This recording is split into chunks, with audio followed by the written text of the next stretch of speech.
Alors, sur la présentation que vous venez de faire,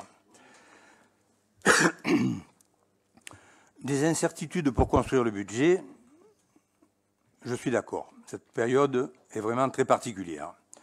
Il y a des charges imprévues à intégrer, il y a des pertes de recettes. Vous avez cité environ 10 millions d'euros pour Toulon. OK. Par contre, ce fort niveau d'épargne, trop d'épargne nuit. Il y a des besoins en termes de fonctionnement. Et peut-être que baisser sans cesse les crédits de fonctionnement, c'est ne pas répondre aux besoins des Toulonnais. Vous dites quatrième ville la moins endettée de France. C'est peut-être la preuve d'un manque d'ambition pour réaliser les équipements qui manquent à Toulon. Hausse de la police municipale. Ne pourrait-on pas se contenter de conserver cet effectif, les protéger par des équipements personnels, ce que nous avons toujours voté, les former mieux, par exemple pour le dialogue, l'accueil des victimes, la prévention, et puis, quitte à faire des engagements, des emplois, peut-être aller vers des emplois qui n'existent pas encore dans la ville de Toulon. Je pense à un économiseur de flux. Je pense à des médiateurs de rue, des éducateurs spécialisés, des animateurs socioculturels brevetés d'État. Voilà. Soutien aux associations, j'y reviendrai. Nous sommes d'accord. Remarquons quand même que vous parlez de 50 millions d'euros d'investissement pour cette année qui vient. C'est 6 millions de moins qu'en 2019. Vous avez dit qu'il y a des marges de manœuvre. Oui, nous sommes d'accord. Alors, je vais reprendre 4 axes dans mon intervention. D'une part, une déclaration d'ordre général, un regard sur la politique nationale. 2, une lecture, quelques extraits seulement, de votre rapport d'orientation budgétaire. Troisièmement, des propositions, des orientations budgétaires différentes que le groupe Toulon en commun, groupe citoyen, écologiste, social et solidaire, vous fait. Et puis, quatrièmement, des moyens de financement pour les réaliser. Alors, déclaration générale, les finances sont un moyen de répondre aux besoins de la population. S'il n'y a pas de financement suffisant, la solidarité ne peut pas s'exercer. On ne répond pas aux besoins. Quand on baisse les dépenses, on répond moins bien aux besoins et on compromet l'avenir. Tous les gouvernements, depuis Jacques Chirac, ont baissé les financements. Monsieur Falco, vous avez été ministre de M. Sarkozy. Et de M. Chirac aussi. Et voilà. Avec donc, un grand plaisir. Et croyez-moi, c'est des expériences humaines extraordinaires. Et donc, je vous souhaite de le devenir, d'ailleurs, ministre. Je vous le souhaite. Qui a gelé les dotations. Ça n'est pas à l'ordre du jour, M. Falco. Ça n'est pas à l'ordre du jour. Je le souhaite. Ni pour vous, ni pour moi. Ah, pour moi, vous ne savez pas. Mais pour ni vous, pour vous, ni pour moi. Pour moi, je risque de vous étonner encore. Eh bien, écoutez, étonnez-nous. Étonnez-nous. Vous étonnez dans la gestion de la ville. C'est pour ça. Non, je ne parle pas du gouvernement. Étonnez-nous en étant capable, entre aujourd'hui mais vous me parlez et la proposition du budget. Non, mais étonnez-nous. C'est vous qui parlez d'étonnement. Oui.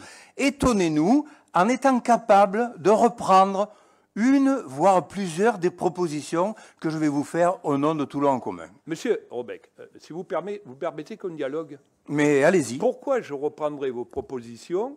Parce qu'elles sont intelligentes. Non. Dites-moi, monsieur Robec, elles ne n'ont pas eu l'aval des Toulonnaises et des Toulonnais. Je vous l'explique à chaque conseil municipal, je ne suis pas là pour appliquer votre programme, je suis là pour appliquer notre programme. Voilà. Maintenant, je vous écoute. avec attention. Écoutez.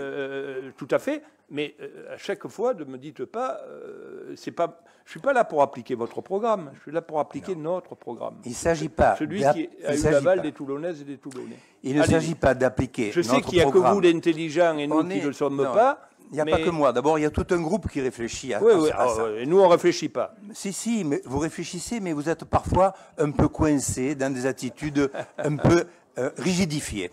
Donc, je vous en prie, nous sommes dans un débat d'orientation budgétaire. C'est pour ça qu'on débat.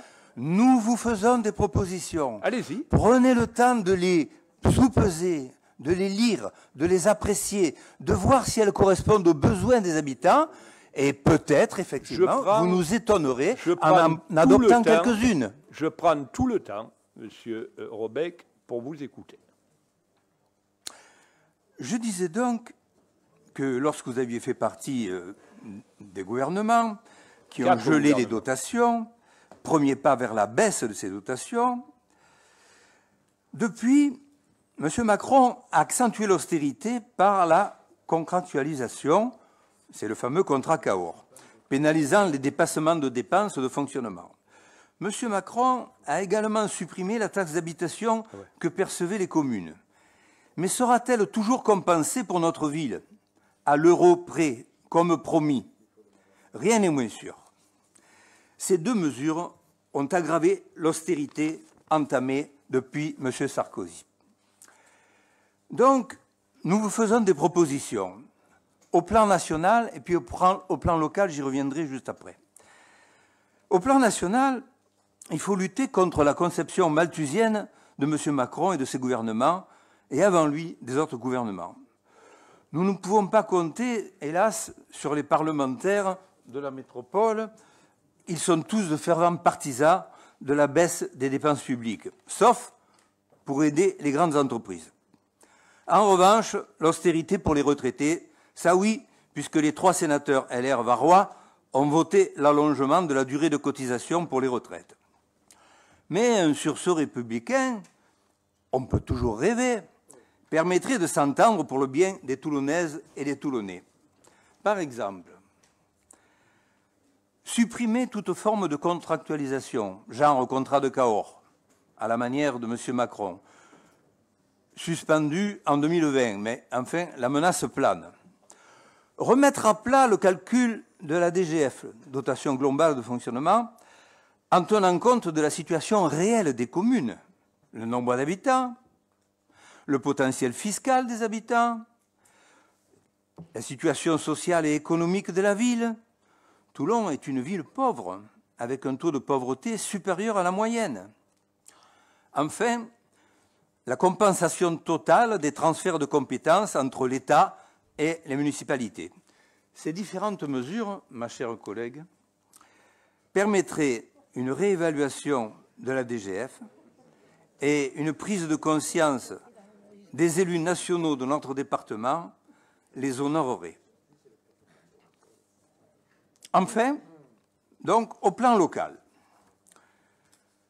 l'objectif étant de répondre aux besoins urgents et vitaux de la population, il faut augmenter les investissements et les équipements. Vous dites, dans votre rapport d'orientation budgétaire, la commune de Toulon a toujours dégagé les ressources nécessaires pour préserver sa capacité à investir malgré les baisses de dotation de l'État et a donc maintenu un niveau d'investissement élevé sur la période 2014-2019. Élevé de votre point de vue, mais insuffisant au regard des besoins des Toulonnais non satisfaits. J'en préciserai quelques-uns au cours de mon intervention. Vous dites, page 34, notre stratégie financière pluriannuelle reste basée sur un objectif de capacité de désendettement maximal de cette année. L'écart entre la limite choisie et la réalité actuelle, je le rappelle, une année, 9, constitue autant de marge de manœuvre pour la ville. Eh bien, nous sommes d'accord. Utilisons ces marges. Alors, venons justement sur quelques propositions de la commission, entre autres, de la commission famille, éducation, sport, jeunesse, culture, de Toulon en commun, parce que figurez-vous que nous aussi, nous avons des commissions qui travaillent en amont. Bravo. Alors, pour les familles, quelque chose de très important. Créer un centre de prévention et de santé municipal, plutôt à l'ouest de Toulon, car il y a l'hôpital de Sainte-Musse à l'est. Ce centre de prévention et de santé serait rendu gratuit par le tiers payant intégral. Par ailleurs, il faut agir pour que toute personne en situation de détresse puisse trouver une structure d'accueil d'urgence. Ce centre de santé, tel que nous le proposons, n'a jamais été aussi justifié au vu de la situation sanitaire et sociale actuelle et qui risque de durer. Pour l'éducation, en fonctionnement, le budget en direction des élèves toulonnais, parmi les plus bas, dotation annuelle, élèves, de 35 € en école élémentaire, de 25 € en école maternelle.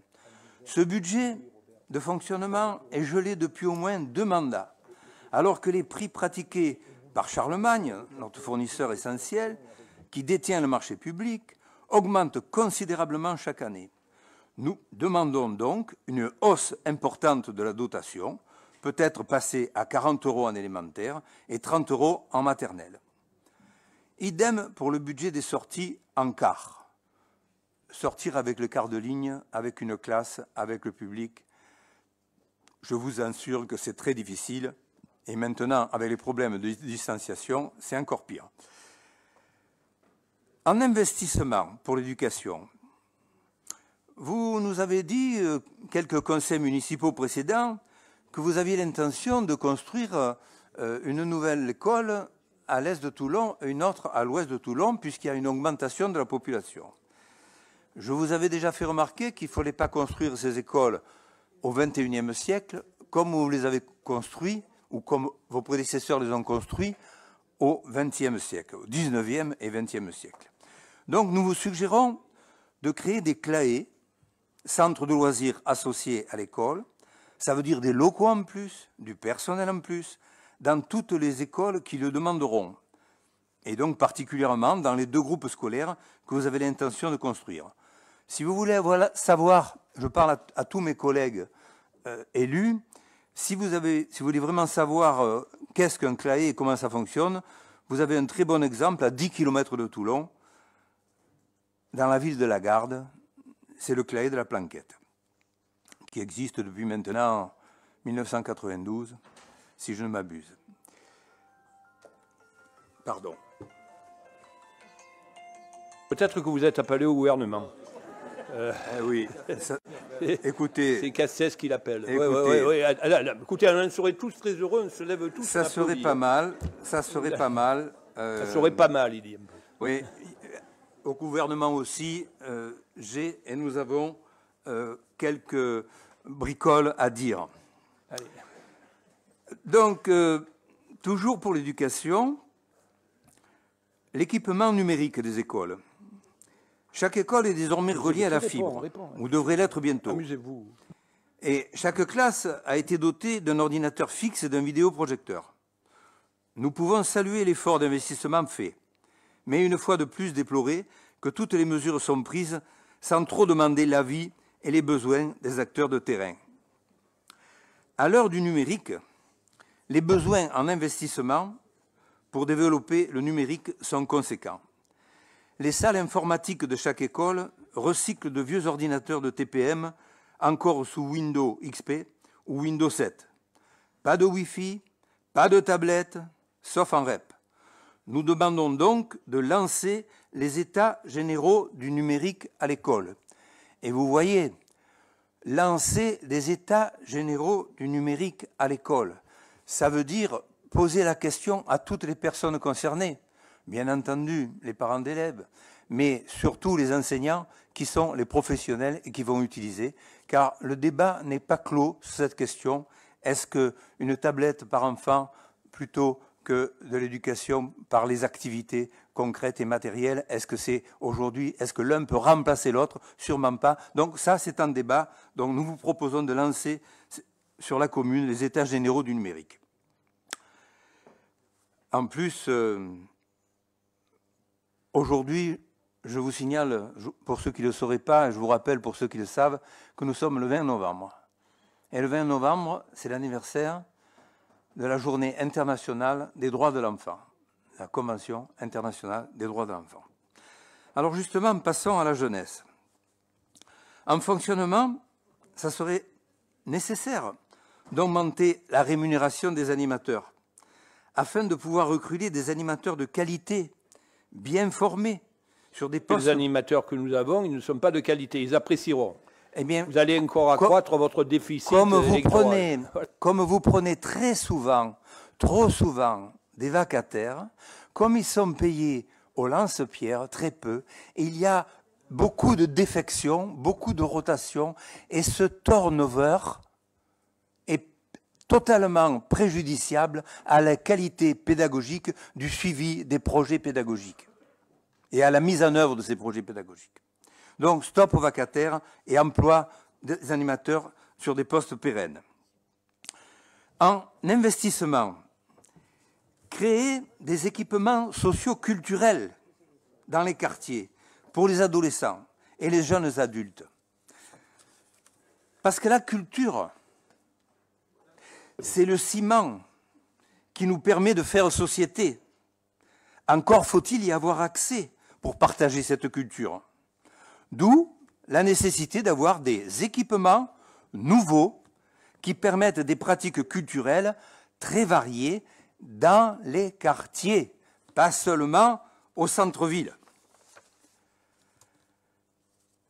Vous dites, page 25 de votre rapport, le budget 2021 sera construit avec une stabilité des subventions aux associations.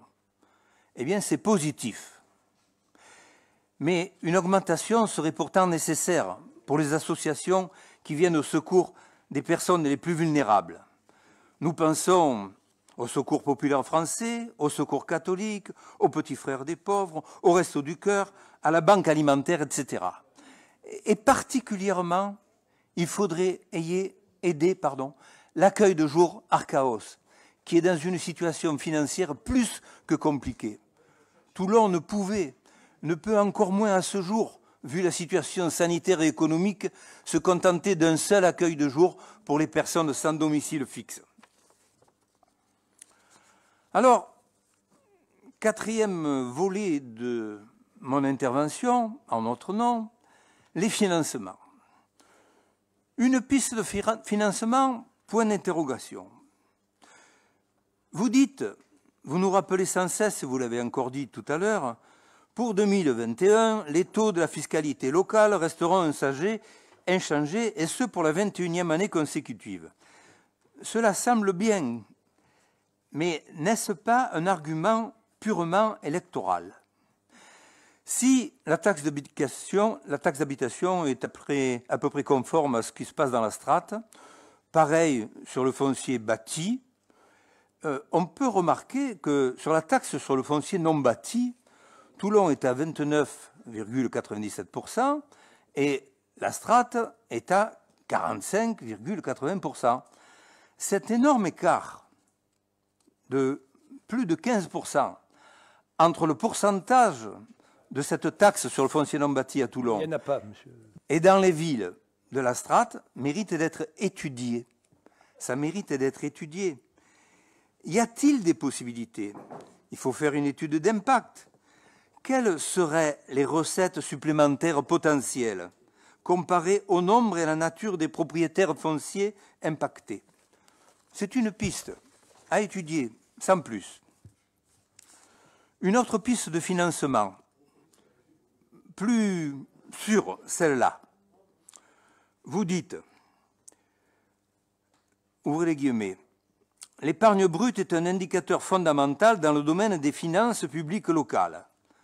Cet indicateur révèle la capacité de la ville à rembourser ses emprunts et à investir sans emprunter.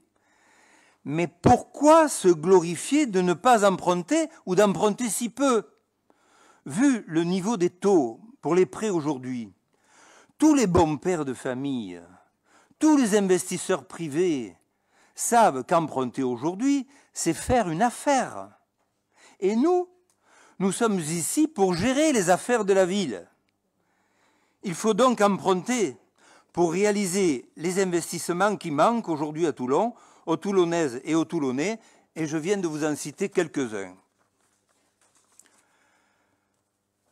Encore d'autres financements possibles dans le cadre du fameux plan de relance. Un grand plan d'investissement, un ensemble d'outils de financement de la rénovation énergétique des bâtiments des collectivités territoriales est mis en place par l'État, à hauteur de 3 milliards d'euros.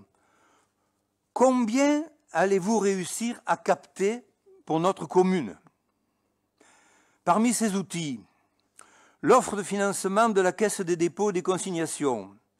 Exemple, le prêt GPI Ambre. Il faut aller voir le site de la Banque des Territoires.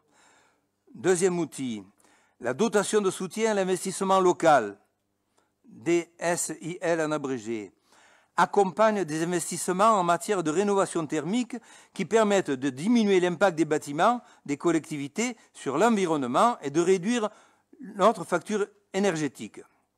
Troisième outil, mais il y en a d'autres, certificat d'économie d'énergie, CEE.